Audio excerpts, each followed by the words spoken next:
తెలంగాణలో కాంగ్రెస్ పార్టీ అధికారంలోకి వచ్చిన తర్వాత 10 మంది బీఆర్ఎస్ ఎమ్మెల్యేలు కాంగ్రెస్ పార్టీలో చేరిన విషయం అందరికీ తెలిసిందే.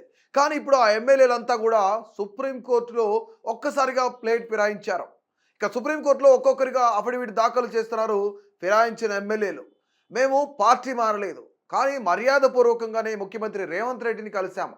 మీడియా దాన్ని వక్రీకరించి మేము పార్టీ మారినట్టుగా చూపించింది అంటూ కూడా సుప్రీంకోర్టులో ఒక్కొక్కరిగా అఫిడవిట్ దాఖలు చేస్తున్నారు పార్టీ ఫిరాయించిన ఎమ్మెల్యేలు. ఇప్పుడు ఇది తెలంగాణ రాష్ట్ర వ్యాప్తంగా ఒక పెద్ద చర్చగా మారింది, హాట్ టాపిక్గా మారింది. సుప్రీంకోర్టులో పార్టీ ఫిరాయించిన ఎమ్మెల్యేల అనర్హత పిటిషన్పై ఇప్పటి వరకు జరిగిన వాదనను చూస్తే పార్టీ ఫిరాయించిన ఎమ్మెల్యేలకు గట్టి ఎదురుదెబ్బ తగిలే అవకాశం కనిపిస్తోంది. అయితే ఇప్పుడు పార్టీ ఫిరాయించిన ఎమ్మెల్యేలు రూట్ మార్చి మేము పార్టీ ఫిరాయించలేదు, కాంగ్రెస్ పార్టీలో చేరలేదు అంటూ సుప్రీంకోర్టులో అఫిడవిట్లు దాఖలు చేస్తున్నారు. ఇప్పటికే ముగ్గురు ఎమ్మెల్యేలు అఫిడవిట్ దాఖలు చేసినట్టుగా తెలుస్తోంది. ఇందులో ముఖ్యంగా పటాన్చెరు ఎమ్మెల్యే గూడెం మైపాల్ రెడ్డి పార్టీ ఫిరాయించిన విషయం తెలిసిందే.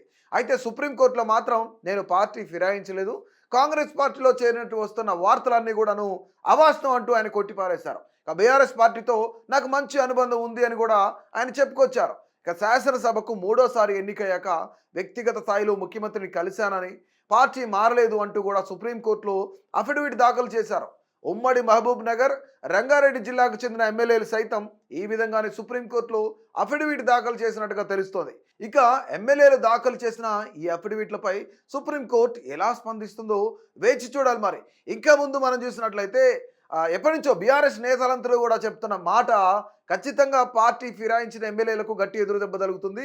మళ్ళీ 10 నియోజకవర్గాల్లో ఉప ఎన్నిక రాబోతుంది. బీఆర్ఎస్ పార్టీ శ్రేణులు, బీఆర్ఎస్ పార్టీ కార్యకర్తలు, బీఆర్ఎస్కి సంబంధించిన నేతలందరూ కూడా సిద్ధంగా ఉండాలని అటు బీఆర్ఎస్ అధినేత కేసీఆర్, అలాగే కేటీఆర్, హరీష్ రావు కూడా చెప్తూ వస్తూ ఉన్నారు. ఇక ముఖ్యంగా రానున్న రోజుల్లో ఇక మరిన్ని అఫిడవిట్లు దాఖలయ్యే అవకాశం ఉందా?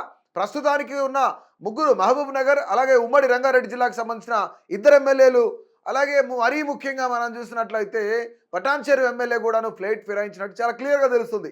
ఇక మిగిలిన 7 కూడా ఇదే పందాలో, ఇదే దారిలో నడిచే అవకాశం ఉందా? లేదంటే నిజంగానే వీటిని ప్రూవ్ చేయాలంటూ కూడా సుప్రీంకోర్టు ఏమన్నా వాళ్ళకి సవాల్ విసురుతుందా? ఇక మరీ ముఖ్యంగా వీళ్ళపై సస్పెన్షన్ వేసే అవకాశం కనిపిస్తుందా?